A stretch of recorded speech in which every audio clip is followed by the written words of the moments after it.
नमस्कार, आवाज एंटरप्रेन्योर में आप सभी का स्वागत है। इस शो में हमारी कोशिश है आपको ऐसे एंटरप्रेन्योर से वाकिफ कराना जिन्होंने तमाम मुश्किलों के बावजूद कभी हार नहीं मानी। ऐसे लोग जिन्होंने अपने लगन और मेहनत से एक मिसाल कायम की है। इसी जज्बे को सलाम करने आवाज एंटरप्रेन्योर की टीम पहुंची भारत के उत्तर पूर्वी राज्य असम, जहां आज भी किसी बिजनेस को शुरू करना बहुत बड़ी चुनौती है। असम और दूसरे उत्तर पूर्वी राज्यों को चाय, प्राकृतिक सौंदर्य, ट्राइबल कल्चर, बांस के हैंडीक्राफ्ट के लिए जाना जाता है, लेकिन सालों से यहां चल रहे कॉन्फ्लिक्ट की वजह से एंटरप्रेन्योरशिप बाकी देश की तरह फल फूल नहीं रही है। अब माहौल बदल रहा है। सेवन सिस्टर्स से युवा जो दिल्ली, कोलकाता, मुंबई जैसे बड़े शहर पढ़ने जाते हैं, वो अब अपने शहर वापस लौट रहे हैं कारोबार करने के लिए। और इसके दो बड़े उदाहरण हैं, मास्टरप्रेन्योर सीजन 1 की विजेता शिलोंग की हसीना खरबी और दूसरे रनर अप गुवाहाटी के ऑनेबल गोस्वामी। इन जैसे दूसरे एंटरप्रेन्योर्स भी नॉर्थ ईस्ट में तेजी से पैदा हो रहे हैं। आइए देखते हैं नॉर्थ ईस्ट के इंस्पायरिंग एंटरप्रेन्योर्स की एक झलक।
नई सोच और उस सोच को हकीकत में बदलने का जज्बा असली एंटरप्रेन्योर की पहचान है। हम आपके सामने हर हफ्ते एंटरप्रेन्योर्स की शानदार कहानियां लाते हैं। आज हम आपको मिलवा रहे हैं महेश बोरा से, जिन्होंने रिटायर होने के बाद अपना खुद का कारोबार शुरू किया। 70 साल के महेश बोरा सालों से सरकारी नौकरी कर रहे थे। 2 साल पहले जब वो कोल इंडिया से रिटायर हुए तो आराम करने या फिर रिटायर्ड जिंदगी का मजा लेने से ज्यादा उन्होंने खुद का कारोबार शुरू करने की ठानी और खुद को व्यस्त रखने के अलावा असम की लोकल कम्युनिटी को आत्मनिर्भर बनाने और नई कला से वाकिफ कराना बड़ा मकसद समझा। हम तो रिटायर करने के बाद में हम वैसे भी टीवी देख सकते थे, न्यूज़पेपर पढ़ सकते थे और आराम से रह सकते थे। पर सवाल ये है, हम तो अगर कुछ करें और उसमें मुझको अच्छा लगता है और किसी को फ़ायदा हो जाए, वो बहुत बढ़िया चीज़ है। क्योंकि आइडिया मुझको बहुत अच्छा लगा कि हम एक कागज़ बनाएं तो कुछ फ़ायदा होगा लोगों का। और ऐसा हम जब शुरू, ये अच्छा भी है, उसमें क्रिएटिविटी है, तो दैट कीप्स मी बिजी। उसमें हमारा मन भी अच्छा लगा रहता है, तो हमारा हेल्थ भी अच्छा रहेगा। इसी सोच के हमने ये सब किया और लोगों का भला होगा। महेश बोरा एक काफी अनोखे कारोबार में हैं। वो हाथी और गेंडे के डंग यानी लीद से पेपर बनाते हैं। सुनने में जितना अजीब लगता है उतना ही अनोखा भी है। दरअसल बोरा ने राजस्थान के किसी गांव में इस प्रयोग के बारे में सुना और नॉर्थ ईस्ट में मौजूद हाथियों की तादाद देख असम में ये काम करने की ठानी और असम के छाताबारी गांव में एल राइनो की यूनिट शुरू की। नॉर्थ ईस्ट में 22,000 से ज़्यादा हाथी है जंगल में, और जो पाले हुए हाथी है, यहाँ भी टिम्बर का बहुत काम होता था, तो बहुत हाथी यहाँ है। तो नॉर्थ ईस्ट, अगर राजस्थान में कोई हाथी का गोबर से कागज़ बना सकता है तो हम क्यों नहीं बना सकते। इसी आइडिया से हमने शुरू किया कि सोचा कि यहाँ भी बनाने चाहिए। एल राइनो की शुरुआत मई 2012 में हुई। महेश का साथ उनकी बेटी निशा ने दिया। असम के गांव खेड़े में लोग अब भी पालतू हाथी रखते हैं और वहीं से एल राइनो को अपना मुख्य रॉ मटेरियल मिलता है। इसके अलावा काजीरंगा नेशनल पार्क और फॉरेस्ट एरिया से जो राइनोस कभी कभी खेतों में आ जाते हैं, उनकी लीद भी एक मुख्य इनपुट है। बोरा को रॉ मटेरियल पर्याप्त मात्रा में आसानी से मिल जाता है, लेकिन सबसे ज्यादा मेहनत इसकी प्रोसेसिंग में जाती है। उसके बाद में जो आपको प्रोसेस करते हैं, वो प्रोसेस बहुत कॉस्टली है। लाओ उसको फिर साफ़ करो, डिसइंफेक्ट करो, यही सब बातें हैं। अदरवाइज और एक दूसरी बात है, कलेक्शन अलग अलग जगह से करना पड़ता है। वो collection is a costly process. हाथी और गैंडे की डंक से पेपर बनाना आसान इसीलिए है क्योंकि ये प्राइमरीली प्लांट मटेरियल ही है और डंक में फाइबर की मात्रा ज्यादा होती है। एल राइनो गांवों से डंक कलेक्ट करती है, जिसके बाद इसे डिसइंफेक्ट करने के लिए उबाला जाता है। फिर इसे फिल्टर या क्लीन किया जाता है और प्रोसेस करने से पहले सुखाया जाता है। एंड प्रोडक्ट को और स्ट्रेंथ देने के लिए महेश इसमें पुराने कॉटन क्लॉथ रैग्स, बनाना स्टॉक्स जैसे मटेरियल डालते हैं। इन सभी कंपोनेंट्स को फिर से मशीन में पल्प किया जाता है और फिर इनसे पेपर शीट्स बनती हैं। इन्वेस्ट में हम लोग जो अपने तरफ से इन्वेस्ट किया है करीब 30 लाख रुपया, और इसमें मशीनरी का और बिल्डिंग का सब कुछ ले करके, और ख़ास बहुत ज़्यादा इन्वेस्टमेंट इसमें है नहीं दरअसल, क्योंकि ये ज़्यादा मशीन ज़्यादा इसमें है नहीं, हाथ से ही काम ज़्यादा होता है, बहुत कम मशीन। महेश और उनकी बेटी निशा दोनों को पूरा यकीन है कि ये बिजनेस सस्टेनेबल और स्केलेबल है और असम के अलावा बाकी नॉर्थ ईस्ट में आसानी से शुरू किया जा सकता है।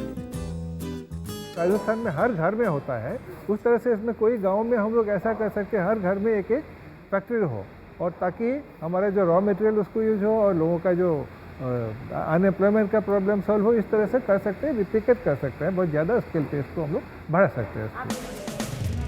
निशा को पूरी उम्मीद है कि अगले 5 सालों में उनका कारोबार आसानी से 3 गुना बढ़ सकता है। इस वक्त हमारा कैपेसिटी है करीबन 5 टन्स एनुअली, और उसको अगर हमें इंक्रीज़ करना होगा, हमें हमारा जो मशीन कैपेसिटी है उसको डबल करना होगा। We don't have to triple the machine capacity, because जो ग्रोथ है which is it's not necessarily link purely to volumes, it's also link to value. तो जैसे हमारा इनोवेशन बढ़ते जाता है, we also are able to drive value. एल राइनो का शुरुआत से ही इरादा सिर्फ पेपर बनाने का ही था, लेकिन धीरे धीरे कंपनी इसी पेपर से स्टेशनरी और होम एक्सेसरीज जैसे वैल्यू एडेड प्रोडक्ट बनाने लगी।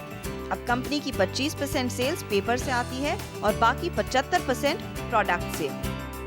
लोगों के दिमाग में मतलब एक इम्प्रेशन सा था कि अगर डंक कागज़ है तो शायद वो डिफरेंटली बिहेव करेगा, तो वो नॉर्मल पेपर से अलग होगा, तो हम उसे अलग चीज़ों के लिए हमें इस्तेमाल करना चाहिए, लेकिन वो अलग चीज़ें है क्या उन्हें पता नहीं होता था।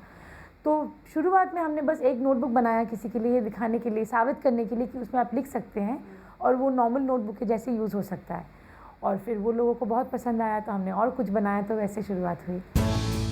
एल राइनो इन प्रोडक्ट को दुकानदारों के अलावा कॉर्पोरेट्स को बड़े पैमाने पर बेचती है और हर किसी स्टार्टअप की तरह लगातार इनोवेशन और R&D पर ध्यान दिया जाता है, जिसे सुंदर प्रोडक्ट बना सकें। दोनों फाउंडर में पिता महेश इनोवेशन और क्रिएटिविटी पर ध्यान देते हैं, वहीं निशा प्रोडक्ट बेचने पर जोर देती है। पापा बहुत कुछ बनाते हैं, लेकिन उसको हम बेच पाएंगे कि नहीं, कैसे बेचेंगे, उसको हम मार्केट में कैसे लेके जाएंगे, और इस बिज़नेस को हम कैसे सस्टेन करेंगे। हमारा एक कमिटमेंट है, जितने हमारे वर्कर्स हैं उनके फैमिलीज़ को मतलब फीड करना, तो that is a very long term commitment. तो मेरा काम है कि उसको एक तो सोशली इम्पैक्टफुल कैसे करें और ऑल्सो कमर्शियली वायबल कैसे रखें। एल राइनो में आज 18 से 20 लोग काम कर रहे हैं। इसके अलावा फैक्ट्री के आसपास वाले गांव से लोग भी कंपनी के साथ जुड़े हुए हैं। महेश बोरा का लक्ष्य डंक पेपर को सिर्फ पॉपुलर करना नहीं, बल्कि इसके जरिए असम के गांवों में लोगों को लगातार कमाई का जरिया देना भी है। यहाँ वक्त हो रहा है एक छोटे से ब्रेक का। आगे आपको मिलवाएंगे असम के बोकाखात जिले के नेल्सन देव से।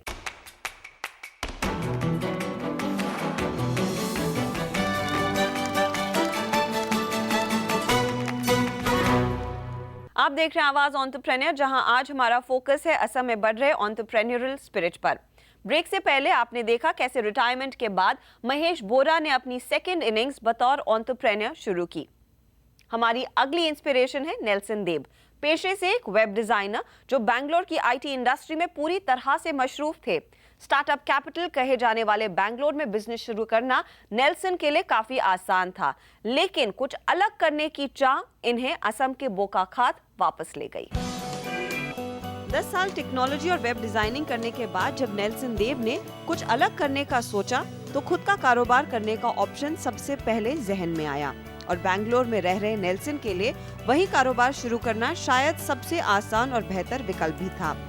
लेकिन अपनी कम्युनिटी के लिए काम करने की चाह इन्हें अपने होम टाउन बोकाखात वापस लेकर आई, जो गुवाहाटी से 240 किलोमीटर की दूरी पर एक छोटा शहर है। The things that clicked into my mind was वहाँ के औरत जो मतलब उनको इतना काम नहीं मिलता है यहाँ पे, तो उनको थोड़ा काम देते, स्पेशली उन टाइप के लेडीज़ जो अंडर प्रिविलेज्ड, डिवोर्सी, सेपरेटेड या स्कूल ड्रॉप आउट्स, ऐसे औरत या लड़कियों को काम देने से एटलीस्ट उनको कुछ पैसे मिलेंगे and they can live a good life. जब खुद का बिजनेस करने की ठान ही ली थी तो नेल्सन ने थोड़ी रिसर्च की और विमेंस हेल्थ और एनवायरनमेंट से जुड़े कारोबार पर जोर देना ठीक समझा। The first thing that came to my mind was Mr. Muruganathan, because उस टाइम उनका बहुत चल रहा था, I could see his articles everywhere।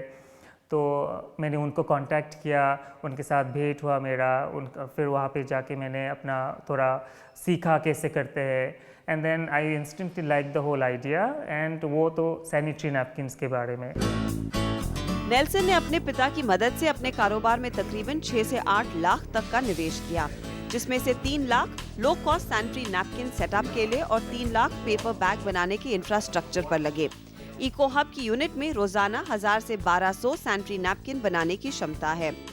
फिलहाल 18 से 20 महिलाएं इस यूनिट में काम कर रही हैं और पिछड़े हुए समाज की महिलाओं को रोजगार देना नेल्सन का मुख्य उद्देश्य है। नेल्सन को शुरुआत में नेशनल रूरल हेल्थ मिशन के तहत अच्छे ऑर्डर्स और low cost brand lady care बनाने में मदद भी मिली। बहुत सारे ऐसे लोग हैं जो इंस्टेंटली दे वेरी हैप्पी कि ऐसे कुछ चीज़ यहाँ पे मिल रहा है, और बहुत सारे लोग यहाँ पे यूज़ भी कर रहे हैं, लेकिन वो लोग कलकत्ता, दिल्ली से ला रहे हैं पेपर बैग्स। तो जब उनको पता चला कि नहीं यहीं पे मिल रहा है लोकली, तो उनको बहुत खुशी हुआ है। नेल्सन अपने इन प्रोडक्ट्स को ग्रामीण और पिछड़े इलाकों में बेच अपने कस्टमर बेस को बढ़ा रहे हैं, जो इनका कोर मार्केट है। साथ ही शहरों में भी अपने ब्रांड को ले जाने का ये सपना देख रहे हैं।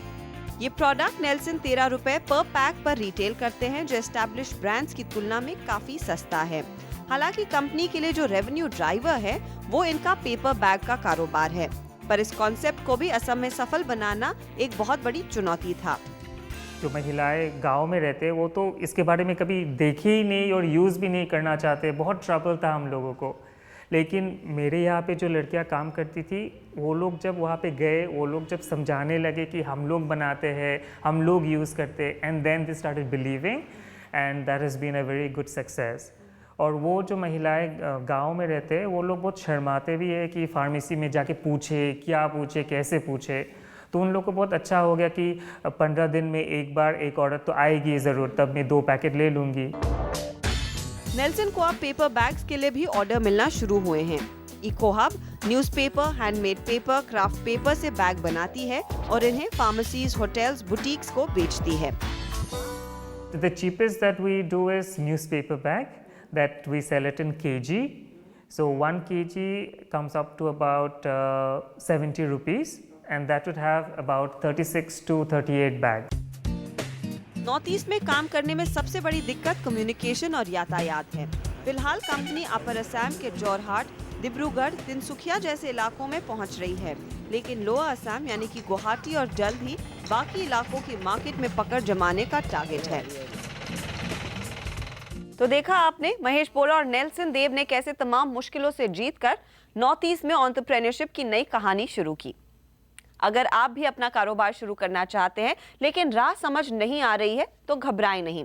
आवाज एंटरप्रेन्योर में आगे हम बात करेंगे नॉर्थ ईस्ट में सबसे पहले निवेश करने वाले venture capital fund omnivore partners के जिनेश शाह से।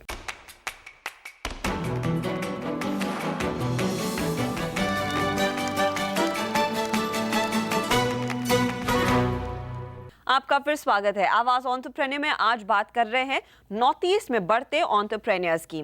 असम, मेघालय, सिक्किम और नॉर्थ ईस्ट के बाकी राज्यों में धीरे धीरे ही सही लेकिन एंटरप्रेन्योरशिप बढ़ रही है और हाल ही में ये रीजन वेंचर फंड्स के रेडार पर भी आया है। ओमनीवोर पार्टनर्स नॉर्थ ईस्ट में काम करने वाला अकेला वेंचर फंड है। इस क्षेत्र में मौजूद मौकों, चुनौतियों पर बात करने के लिए हमारे साथ हैं ओमनीवोर पार्टनर्स के जिनेश शाह। जिनेश, स्वागत है आपका। नॉर्थ ईस्ट में आपने सबसे पहले निवेश किया है एक वेंचर फंड के तौर पर। आप हमें बताएं कि इस क्षेत्र में, इस रीजन में किस तरह की अपॉर्चुनिटीज है एंटरप्रेन्योरशिप के लिए, नया कारोबार शुरू करने के लिए। क्या हुआ था पिछले 8-10-15-20 साल से कोई डेवलपमेंट नहीं थी, तो काफ़ी लोग जो नॉर्थ ईस्ट के थे वो बाहर जाके काम कर रहे थे। अब नॉर्थ ईस्ट में वही लोग रिटर्न आ रहे हैं जो बाहर काम कर चुके हैं, जिन्होंने देखा है कि कैसे एक्सपांड कर सकते हैं, अपनी कंपनी कैसी बड़ी कर सकते हैं, वही रिटर्न हो रहे हैं। और नॉर्थ ईस्ट में काफ़ी कुछ अच्छी चीज़ें हो रही है। हम अपनी खेती के बारे में बात करें तो मेनली आप देखो हॉर्टिकल्चर का is a very big opportunity. At the same time live stock industry है, उसका भी काफ़ी बड़ा अपॉर्चुनिटी है। और नॉर्थ ईस्ट का एक एडवांटेज है कि वहाँ के जो अपने ईस्टर्न बॉर्डर पे जो भी अपने नेबर्स है, वहाँ को आप आराम से एक्सपोर्ट कर सकते हैं। उसके लिए थोड़ा और कुछ मेहनत करना पड़ेगा, काफ़ी इंफ्रास्ट्रक्चर बढ़ाना पड़ेगा, पर धीरे धीरे हमको लगता है कि अपॉर्चुनिटीज़ बढ़ रही है इस एरिया में। ओमनीवोर ने इनफैक्ट नॉर्थ ईस्ट और स्पेसिफिकली गुवाहाटी की कंपनी आरोहन फूड्स में निवेश किया है। तो क्या कैरेक्टराइजेशन आपने देखा है जब आप बाकी के एंटरप्रेन्योर से मिलते हैं देश भर में या फिर इंटरनेशनली भी, और नॉर्थ ईस्ट में आपको क्या खासियत दिखी है एंटरप्रेन्योर्स में, या फिर जब भी कोई एक एंटरप्रेन्योर बनता है वो कैरेक्टराइजेशन सेम रहता है, चाहे आप बैंगलोर में स्टार्टअप करें या फिर गुवाहाटी में? हमने जो नॉर्थ ईस्ट में आरोहन फूड्स में इन्वेस्ट किया है, वो 3 एंटरप्रेन्योर है जो तीनों लोकल आसाम के ही लोग हैं। काफ़ी तीनों पढ़े लिखे हैं। उनको लगा कि नॉर्थ ईस्ट में, आसाम में, उस एरिया में एक अच्छी अपॉर्चुनिटी है, और सिंस उनको वो लोग के एरिया का सब कुछ पता था, तो उन्हें लगा कि ये एरिया में हम मेहनत करेंगे तो कुछ अच्छा बड़ा बिजनेस कर पाएंगे। तो और इसी तरह के लोग काफ़ी बढ़ रहे हैं।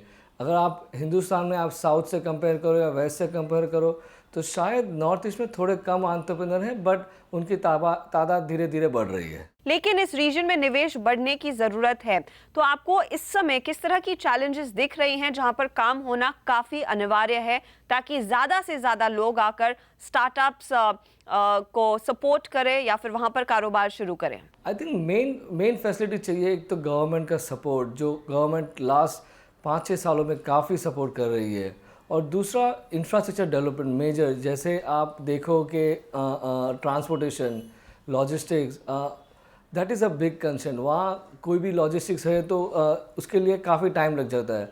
अगर हम रेलवे या रोड की मदद से अगर वो ट्रांसपोर्टेशन का टाइम कम कर सकते हो और कोल्ड स्टोरेज बढ़ा सकते हो, बिकॉज नॉर्थ ईस्ट में क्या होता है, हॉर्टिकल्चर और floriculture is a big opportunity. अगर आप अभी वहाँ के लोग ग्रीन हाउस की मदद से वहाँ अच्छे फ्लावर्स और फ्रूट्स बना रहे हैं, लेकिन उनको ट्रांसपोर्ट करने के लिए मेन इंडिया में भेजने के लिए काफ़ी टाइम लग जाता है। There is a big bottleneck at this point of time.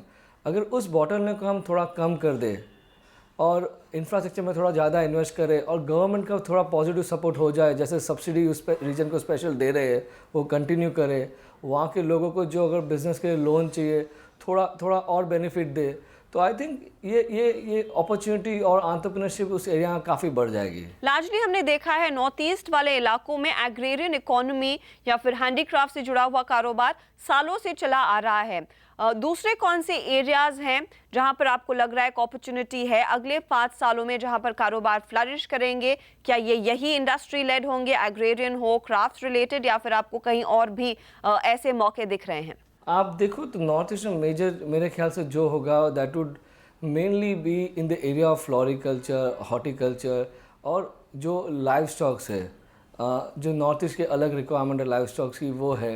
और अपने ईस्टर्न बॉर्डर्स में जो भी एक्सपोर्ट अपॉर्चुनिटी, जैसे म्यांमार अभी ओपन हो रहा है और नेपाल और भूटान, उस एरियाज़ काफ़ी डेवलप हो रहे हैं और एक्सपोर्ट अपॉर्चुनिटीज़ गवर्नमेंट की तरफ से खुल रही है, तो उसी एरिया में हमें लगता है कि काफ़ी कुछ ज़्यादा डेवलपमेंट होगा। जब हम भारत के मैप पर एक नज़र डालते हैं, ईस्ट ऑफ इंडिया में लार्जली जो एक्टिविटी है बिजनेसेस के लिहाज से, चाहे वो कोलकाता में होगी या फिर आप उड़ीसा में और ख़ास तौर से भुवनेश्वर में ही देखते हैं सबसे ज़्यादा स्टार्टअप एक्टिविटी। इनफैक्ट भुवनेश्वर एक टेक स्टार्टअप हब भी है। तो क्या भुवनेश्वर को एक एग्जाम्पल लेकर और वहाँ पर जिस तरह का काम किया गया है उसे बाकी के राज्यों में, नॉर्थ ईस्ट में इम्यूलेट किया जा सकता है, लागू किया जा सकता है? हमें लगता है कि जो डेवलपमेंट उड़ीसा में है वो शायद 4-5 साल में हम नॉर्थ ईस्ट के सभी स्टेट्स में रेप्लिकेट हो गए। शायद जो उड़ीसा में हुआ है उस हिसाब से ना हो, बट दूसरे एरियाज़ में हो जाएगा, या शायद दूसरे दूसरे सेक्टर्स में डेवलप होगा। आखिर में, क्योंकि आपने एक कंपनी में निवेश किया हुआ है जो इसी रीजन से है, क्या हम उम्मीद करें कि ओमनिवोर काफ़ी अग्रेसिवली कुछ और कंपनियों की तलाश भी करेगी जो शायद नॉर्थ ईस्ट में बेस्ड हैं? आरोहन तो काम अच्छा कर रहा है, पर हमें लगता है उस एरिया में शायद और 2-3 कंपनी हो सकते हैं अगले हम 3-4 साल में ओमनिवोर से एक्सपेक्ट कर सकते हो आप। शुक्रिया जिनेश, हमारे लिए समय निकालकर इन तमाम चीज़ों पर बात करने के लिए। Thank you Harshita, thank you. तो उम्मीद है ओमनिवोर की तरह नॉर्थ ईस्ट के एंटरप्रेन्योर्स को बढ़ावा देने के लिए कुछ और फंड भी सामने आएंगे। वैसे आशा है कि 2013 में शुरू हुए कैलकाटा एंजल्स और साथ ही वर्ल्ड बैंक जैसी संस्थाएं यहां पर काम कर रहे एंटरप्रेन्योर्स में इंटरेस्ट जरूर दिखाएंगी। इसी के साथ आवाज एंटरप्रेन्योर में इस हफ्ते इतना ही। आपको हमारा शो कैसे लगा ये जरूर बताएं। हमारा फेसबुक पेज हाजिर है जहां पर आप अपने कमेंट पोस्ट कर सकते हैं। साथ ही आप ट्विटर के जरिए भी हमारे संपर्क में रह सकते हैं। अगले हफ्ते आपसे फिर मुलाकात होगी कुछ ऐसे ही इंटरेस्टिंग इंस्पायरिंग आइडियाज के साथ। बने रहिए CNBC आवाज पर। नमस्कार।